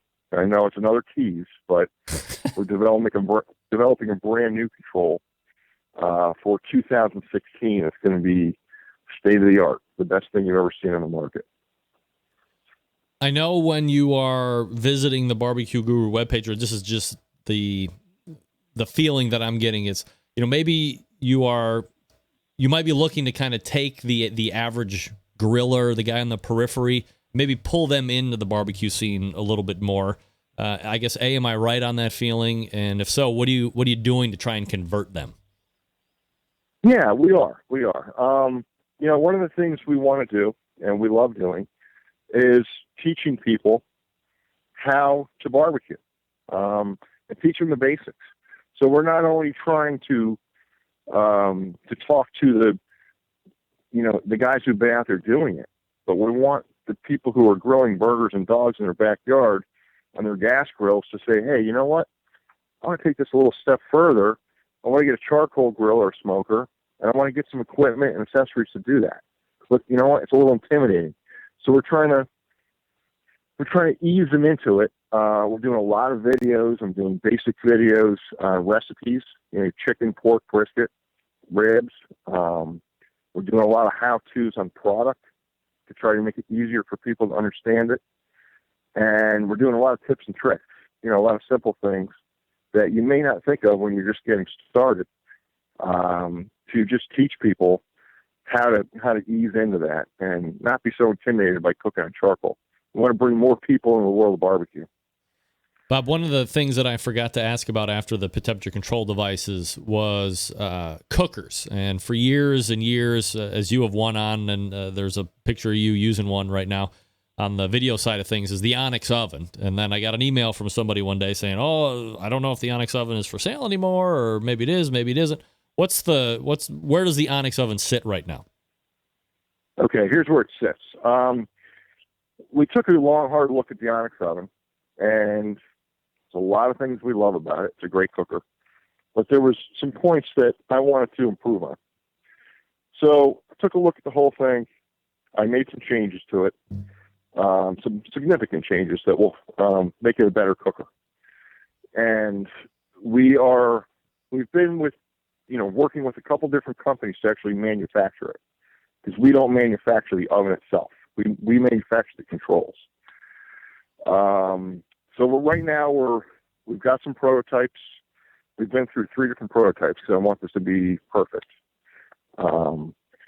And we're getting quotes on having them made. I'm trying to get it made as affordable as possible to get it out to people. But we are happy with the design. We're happy with the prototype. And now it's all about getting it built and getting them on the market. And I'm really hoping we can do this. If not by the end of this year, then very early next year. Do you have an idea on capacity for this cooker? It's actually the same amount of capacity, but I have some more space between shelves.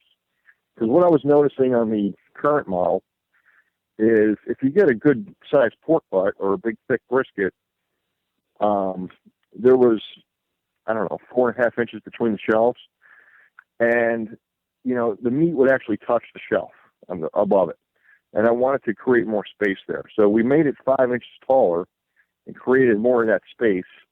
And we also made the firebox area a little bigger to accommodate a little more charcoal. And we're getting very long burn times, 30 hours of burn time. Wow. On 7-8 pounds of charcoal. So we're keeping its efficiency, made it a little bit taller just to accommodate those big meats.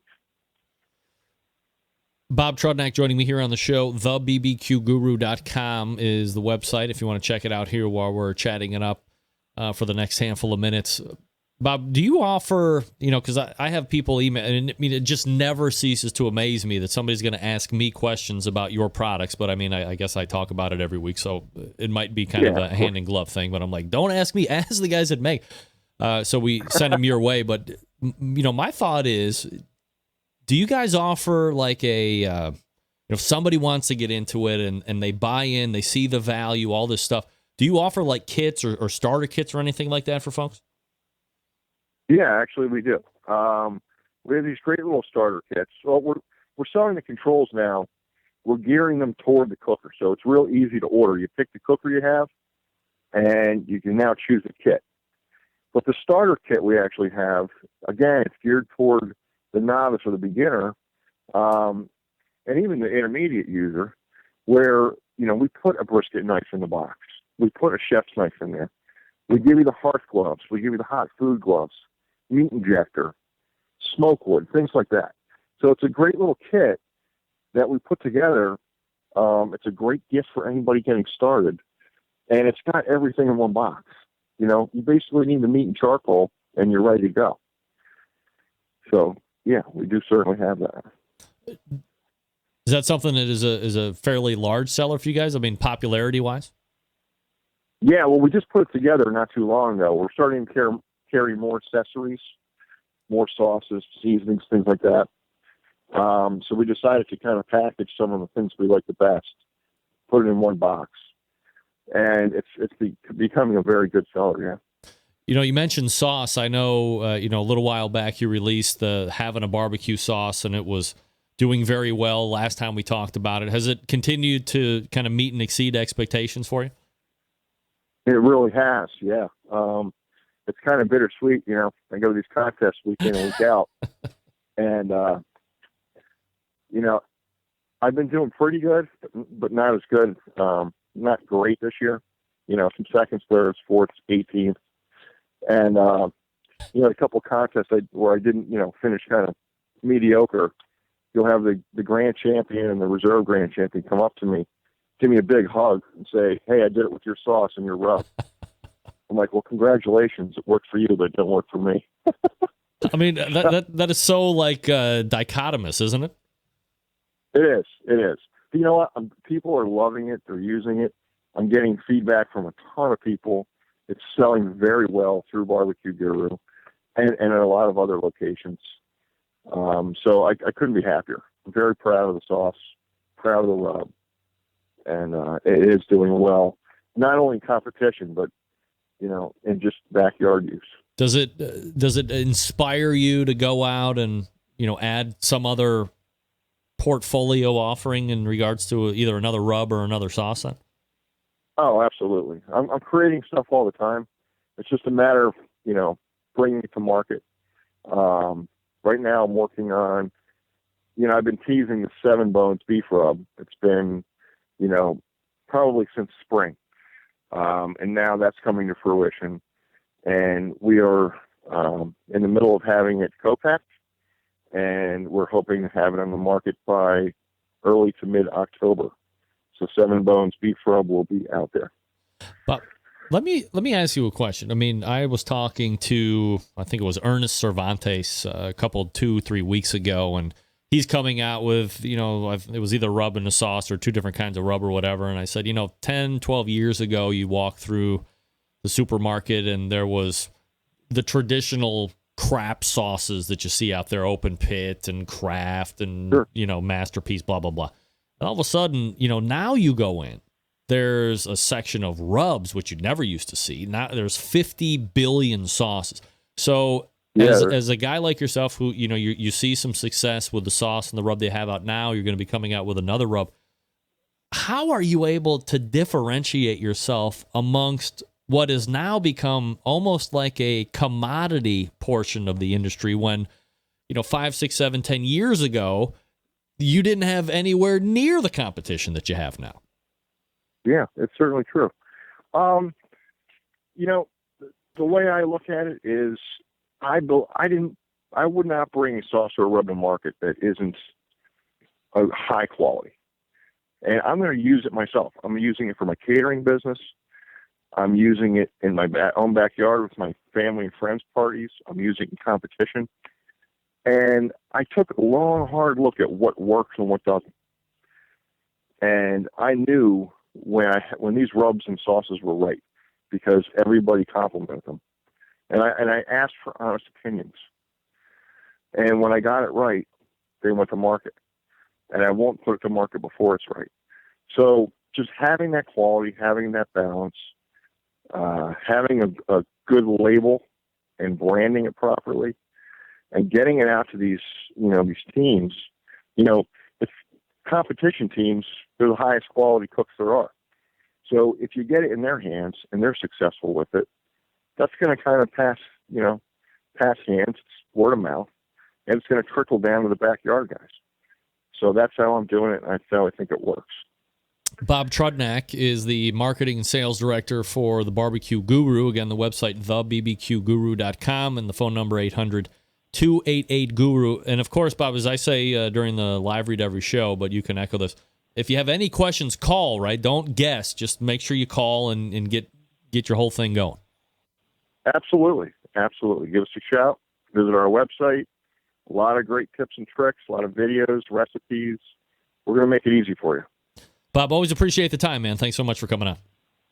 All right, Greg. Take care. Have a great night. You got it. There he is. Bob Trudnak, Sales Marketing Director for the Barbecue Guru.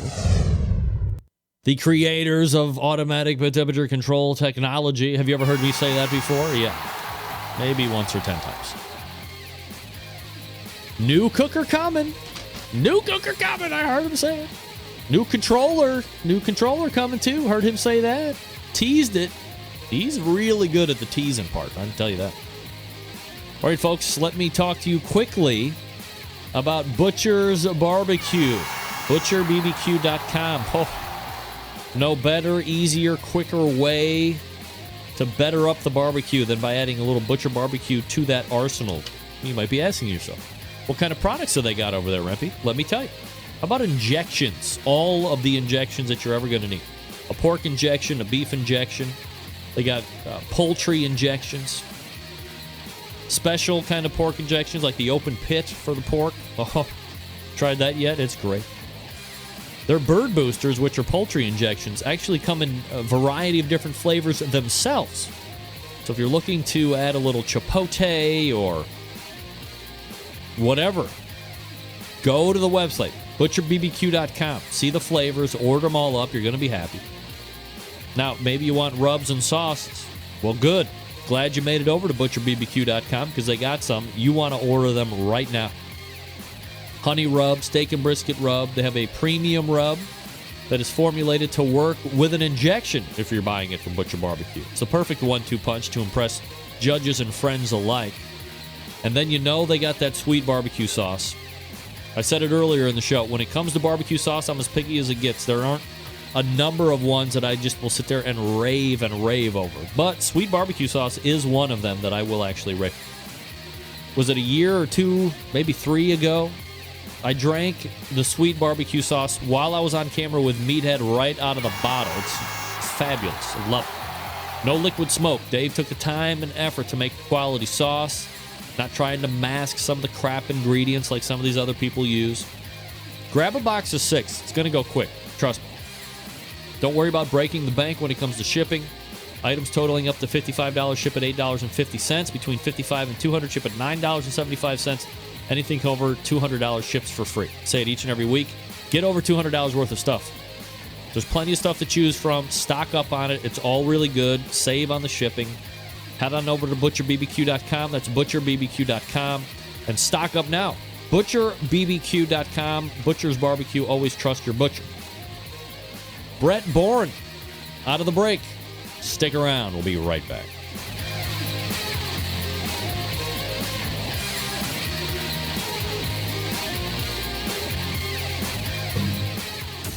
Big name interviews, advice on cooking brisket and ribs, and the only host willing to share his honest opinion on all things important in the world of barbecue. It's the Barbecue Central Show. Welcome back. 216-220-0966. Greg at thebbqcentralshow.com. This portion of the show being brought to you by Man Grate. Cast iron grill grates made right here in America. Restaurants and pros use cast iron for a reason. Even heat conduction and retention with no hot spots. Man Grate's patent design traps and evaporates oils and fats, resulting in reduced flare-ups and perfect sear marks each and every time. Whew. Use code BBQCEN, BBQCEN, for 25% off your purchase at mangrate.com. Grill like a pro with Man Grate, for crying out loud. All right. Joining me now, a very successful Texas barbecue cook, the pitmaster of Republic Barbecue, and fresh off a grand championship effort this past weekend. Brett Bourne joining me here on the show. Brett, how are you, buddy? I'm doing well. How are you? I'm absolutely fabulous, Brett. Appreciate you making time tonight. Hey, hover your mouse over your screen there and then click on the camera button there so we can see you. See if that works. Let's see. I don't know. I think Skype did some kind of a thing in a launch, and now they just hide everybody's camera as the default. There he is. Look at that guy. I'm glad to see you're wearing a cap just like mine. Well, it probably doesn't say the same thing, but we're both wearing baseball caps. So, I'll send you one. How's that? Oh, is that a team cap you got on there?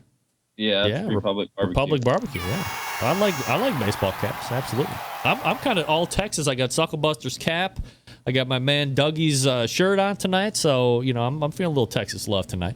So there you go. Let's get after it. I mean, little background about you, and is barbecue something that you kind of grew up around, like it's a family deal, or is that something that you've gotten into a little bit later in life?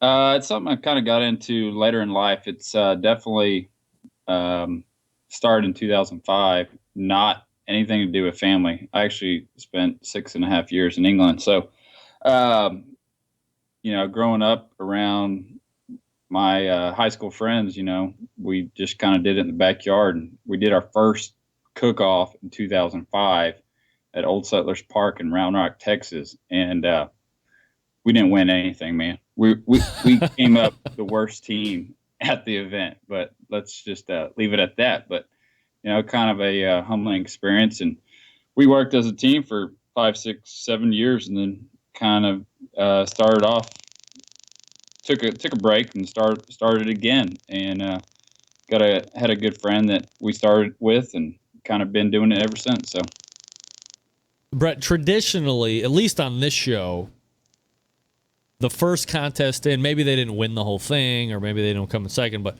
they get a decent call, or maybe they win a category, and it's kind of like it's the hook that gets them. And not so much for you. So I mean, like, what's the pullback for you if you get your balls crushed? Well, so we'll go back to that 2005 event. Actually hit a 6 bean, and so we got to walk, and so it's competition, right? So it's winning. It's wanting the will to win. So we kept entering them, and we always had the most people show up for the biggest party. Let's put it that way. All right. So obviously there's something good going on there. This past weekend, it's Lone Star Barbecue Society. Do you get all around the Texas sanctioning bodies, or do you like to just kind of stick with one? Well, I'm right outside of Austin, Texas, north about 10 miles. So LSBS it's all around me. I mean, every weekend, within 20, 30-minute drive, I can go to an LSBS event. IBCA events are more geared, south of the river, down towards San Antonio and South Texas, and a lot north of here. So up in Dallas and Lubbock and West Texas. So next year, I'm definitely going to chase IBCA, but this year I've more concentrated on LSBS. All right, so for the folks that don't know a lot about the Lone Star portion, can you give us a little thumbnail sketch of how a contest runs and, some rules and scoring and stuff like that? Well, there's no greenery in a box, so it's straight up barbecue. You got a half chicken. Anything over 50 teams, you're going to have 2 half chickens. In LSBS, you're going to have 7 ribs, 7 slices of brisket. And again, nothing in the box. IBCA, you're going to have 9 ribs and 9 slices of brisket and 2 halves of chicken. So a little bit different, but it's straight up barbecue. You don't have 100% control over what the judges get to pick. It's kind of who's got the best barbecue kind of deal. Is it like a crowd favorite kind of a judging like they do an IBCA, or is it like a whole train thing like KCBS or an FBA? No, LSBS is very similar to IBCA. You'll go 2 rounds on the judging table, unless you go to a small cook-off and you only have 1 round of judging. But typical is 2 rounds of judging, and then you're going to have your front table. You got more than 50 teams, you're probably going to have 2 front tables and then a final table. All right, so this past weekend you take another grand championship, which I believe it's 8, right? You have 8 grand champions now? It's 8 this year. And 6 RGCs. Yep. Dude, that's a lot of winning. I mean, it's a good year, right? I mean, you got to be pretty happy with that. It's a good year. I don't get the recognition because I'm not cooking IBCA events. So I have a lot of buddies that cook IBCA events, and they kind of hound me a little bit, but it is what it is. Next year, I'll go chase IBCA points, and I'm not going to stop doing LSBS because it's around here, and a lot of IBCA big cookers will come to LSBS events here in Central Texas, and 60, 70, 80, 100 teams. We got one coming up next month that'll be almost 200 teams. So, LSBS it's a good sanctioning body, and it's got good cooks. So. Well, I was going to say, it's easy for the IBCA teams to, talk a little shit to you, but they're probably the first guys that aren't willing to show up to an LSBS and try and smack you down because you're kind of, running it out there. And especially with the likes of, Kit Polk from Canned Heat. He's a pretty good cooker on his own, right? Yeah, Kit's a good buddy of mine. He's got a personality of his own. The guy is a damn good cook. I'm probably the youngest guy on the circuit cooking. I'm only 33 years old, and I'll be damn near 40 cook-offs by December this year. So, I'm going after it, and I'm getting up there with them guys, and they give me some crap, and I give them some crap. But yeah, I'm going to cook with Kit this weekend in Johnson City, and we got another goat entry. It's gonna be goat, so I'm not very pumped about that, but we'll see how that goes. Brett Bourne joining me here on the show, pitmaster of Republic Barbecue. In regards to last weekend, Brett, what did you like about the cook? Was there anything that happened that you weren't ready for, or that kind of came out of the unknown, or was it pretty much business as usual? It's pretty much business as usual. I'm known to get to cook-offs late on Friday night. Most of the time, I'll prep all my food Thursday night, and then I'll get to a cook-off about 8, 9 o'clock. Got to the cook-off, I think, at 6:30, 7. Did a cook's choice, got the grill up, did a steak, ended up hitting second place steak on the cook's choice. But, it's business as usual, man. I'm very well known to get to cook-offs late. I've even showed up to cook-offs the day of at 6 o'clock in the morning and won. And people give me a lot of crap about it, but it is what it is, man. What are you cooking on? I cook on a stick burner. I've had it for going on 5.5, 6, 7 years now. It's old school. We revamped it last year. I spent $15,000 and put it on a walk-on trailer, and we insulated it and put mineral wool around it. I'll cook it'll go through 3/4 a bag of Western wood every Saturday morning. Is it one that you made, or do you get it from somebody? Man, I bought it off Craigslist way back when I didn't know what the hell I was doing. So we added some more racks to it last year, and I'm getting ready to actually build a 1,000-gallon propane tank just for fun and catering and potential food trailer, maybe 4 or 5 years down the road this winter. But I also got a chicken cooker on it, and it'll run at 600 degrees, and it's a heck of a steak and chicken cooker. So got to get the viewers to go like Republic Barbecue on Facebook and check out some of the pictures. It's a pretty neat trailer. It's one of a kind. Do you find, Brett, and I'm asking just because I'm still a little green on the Texas scene, but, in talking with Doug Scheiding and, Kit and some of the other guys, stick burners still kind of rule the day out there in regards to cookers that you guys are using down there, more or less, right? Yes and no. You got Pitmaker down here now. You got a lot of water cookers. You got a lot of pellet cookers now, like Doug uses. It's a pride thing when I've been walking as much as I have this summer with a stick burner. It's a lot more work. It's manual labor, keeping that fire going, adding wood, taking ashes out, controlling your wind, whatever it may be, to where I can put a barbecue guru in there and put a water smoker and kind of leave it for 4 or 5 hours. You know what I mean? It's just it at the end of the day, when I walk, it's a pride thing. So I'm never going to stop cooking on a stick burner. That's what I learned to cook on. That's what I'll continue to cook on for majority of barbecue cook-offs. I'm sure you've tasted some of the other barbecue entries from some of your buddies that are using different cookers from you. I've tasted barbecue off of mean, I have a pellet grill or two. I have a gas barbecue. I have a Lang, offset barbecue pit.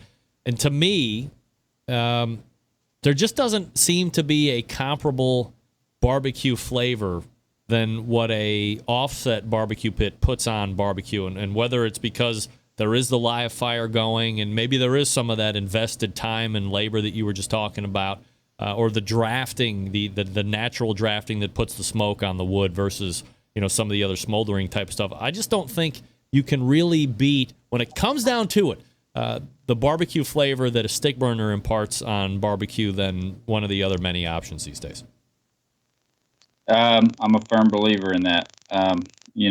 Texas is known for its barbecue, and if you look at some of the, Texas Monthly, and you look at some of the top 50 barbecue restaurants, about 98% of those guys are using stick burners. You take Franklin Barbecue, who's the most popular barbecue in the nation right now. John Lewis with Law Barbecue, he went up and went over to South Carolina, Charleston. He's got 5-hour waits working with a brewery on a stick burner. Stick burners are never going to get. They're never going to go out of style, and they're never going to get beat. At the end of the day, water smokers and all that, they're going to win. But you come to Texas, I'm a true believer in a stick burner. Brett Bourne joining me here on the show, Pitmaster Republic Barbecue. Can you talk to me at all about your flavor profiles and what you see as far as being popular and kind of winning down there at this point? Yeah, goes whole back to the stick burner deal. I'm a little old school. I don't inject. I'm 100% salt, pepper. You don't inject? You don't inject?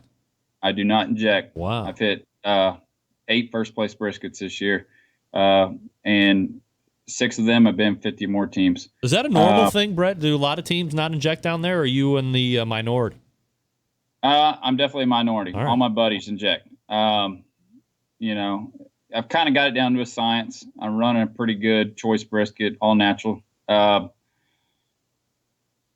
Flavor profile, I'm running a little salt, pepper, Junior's rub, a little Cosmos on it. The cow cover, you can't beat that. But pretty much that's it, man. I'm not doing a whole lot. I think my smoker's got a lot to do with it. Like I said, it's old school. It's insulated. I start my fire at 6 o'clock in the morning, and my brisket's done by 12:31. It sits in Canberra for 2, 3, 4 hours, depending on where I'm at, what the turn-in times are. I was at a cook-off a couple weeks ago, and a guy, he came up to me, and I hit a 6 brisket, but, I granded overall. I hit a second chicken and a 4th rib. He came up to me, and he said, man, I know you didn't cook your brisket out here. Somebody probably brought you a brisket because I never saw you do anything. You didn't even start your fire. Yeah, I drank a little bit that night, the Friday night before. We had a good time. And he came out and tried to tell me that somebody brought me a brisket, a pre-cooked brisket. And I'm like, all right, dude. So I made it a point after I granted again this weekend. It's been 4 in a row that, little comments were made on Facebook, but it's all for fun. Are you a whole packer guy, or do you just cook the flats? No, I cook a whole packer. I don't know if y'all have Sprouts up there, but I buy my briskets at Sprouts. And they're 12, 13-pound briskets. I'll trim them down to about 9. So. And what do you run the cooker at? You like a normal 225, 250, or you like to go a little hotter? 300. 300 on a stick burner. Yeah, perfect. Brett Bourne joining me here on the show. Where are you going to be at again, Brett, next time? This weekend I got Johnson City, and then I'll be back just a little south of Austin on the 20th here in town, a little town called Manor.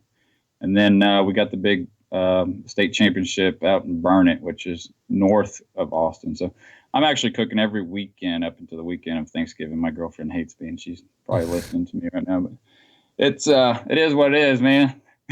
you got to be passionate about one or the other, right? Don't tell her I said that. She'll poke me in the eye. Do you are you gonna? So are you actively trying to chase down Kit Polk from Canned Heat, or what? I hope he's not listening, but yes, I do.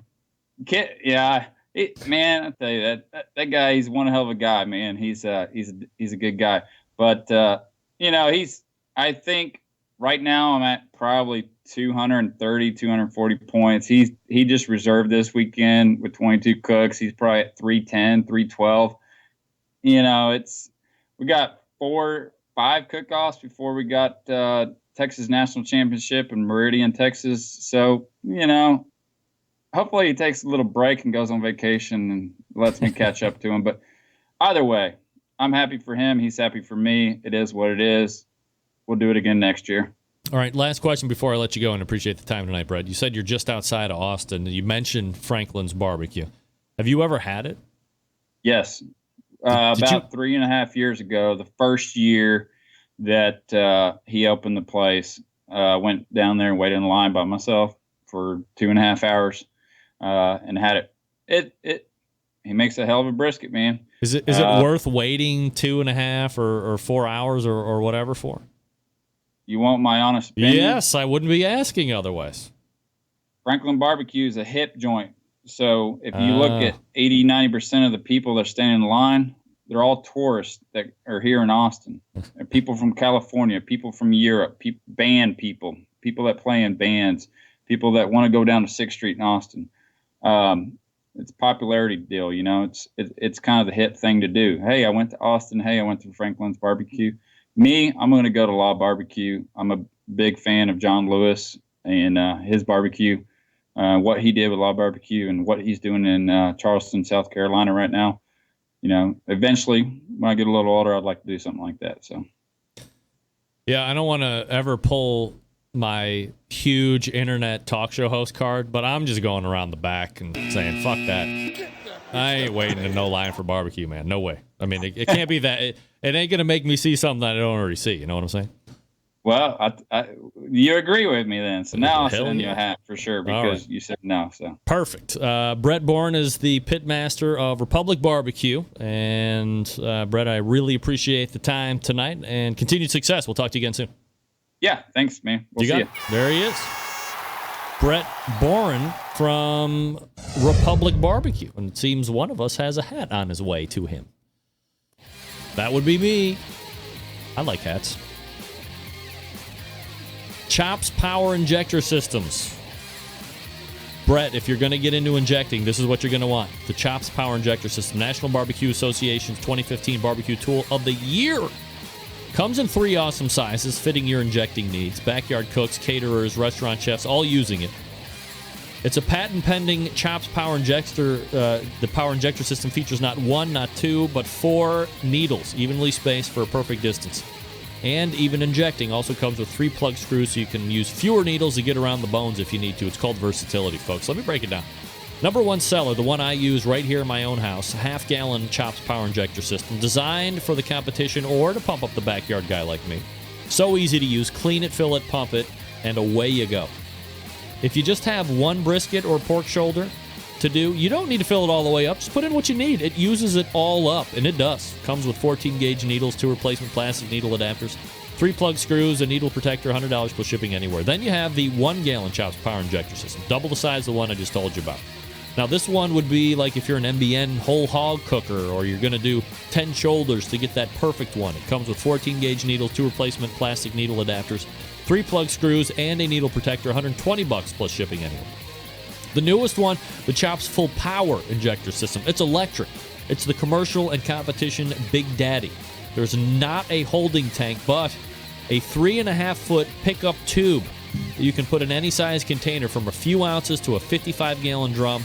Initially, it was designed for Chef Rob at one of the best barbecue restaurants in Kansas City. He said time and time again that with the Chops Full Power Injector System, his briskets are better than ever. It comes with metal needle adapters, 14-gauge needles, 3 12-inch gauge needles, 2 11.5-inch gauge needles, 3 plug screws, a needle protector, $325 plus shipping anywhere. A number of the top pitmasters in the world are using the Chops Power Injector System every day to make their barbecue better than the rest. The thing is, we live in a foodie world now that requires flavor in every bite. This is how you do it, and you do it fast. It's not just for meat either. Attention alcoholics. How about an alcohol-infused watermelon courtesy of the Chops Power Injector System? Yep. Made right there in Kansas City, Missouri, USA. You got accessories? You want accessories? They got them. You want to shoot the medium ground spices? You're worried that what you have might be a little too tight at the neck. They have fatter necks, so you can shoot whatever you want. Plus, you don't have to worry about clogging them up with the fat of the meat either. Chop's Power Injector System gives your barbecue some power. BarbecueKansasCity.com. That's BARBEQUE. BarbecueKansasCity.com. BarbecueKansasCity.com. All right, we're back to wrap the show right after this. Stick around. Be right back. Get in the smoke. Call 877-448-0433 to get on the air. Now, here's your host, Greg Rempe.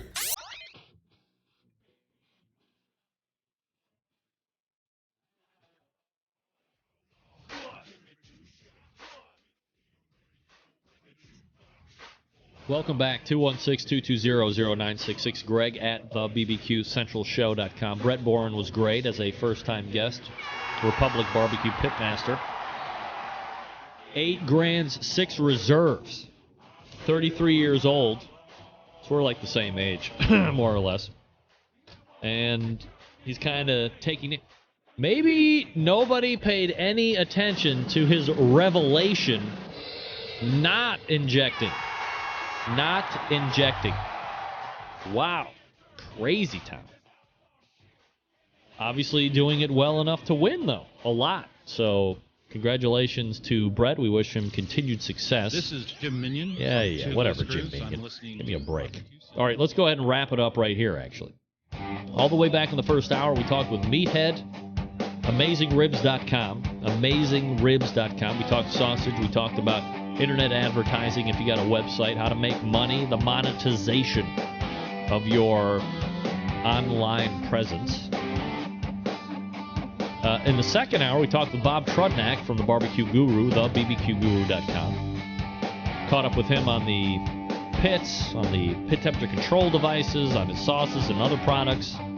We closed the show with Brett Boren tonight, the pitmaster of Republic Barbecue. Second place in LSBS. Trying to chase down Kit Polk. We'll see how that goes over the course of the balance of the year, much to his girlfriend's dismay and or chagrin. Because we won't be on when the date comes. I don't want you to think that because I'm not doing a segment on it tonight that for some reason this is the year that it has become unimportant versus the years in the past. September 11th is coming in 3 days. So tonight, more than ever, I say September 11th, 2001, I will never forget. We got a great show lined up for next Tuesday. Please join me. Tell everybody about the show that you know over the next week. Don't forget, 24 hours of this show tonight, getting ready to lock and load at 11:55 this evening. And we'll replay all day tomorrow. Go to the main website, click on the air, and you can take part in that. It's going to be fun. It's going to be great. As I say, the fun and frivolity of the Barbecue Central show cannot be measured, only enjoyed. Until next Tuesday at 9 p.m. Eastern Standard Time, this is your program host and proud U.S. American, Greg Rempe. Good night now.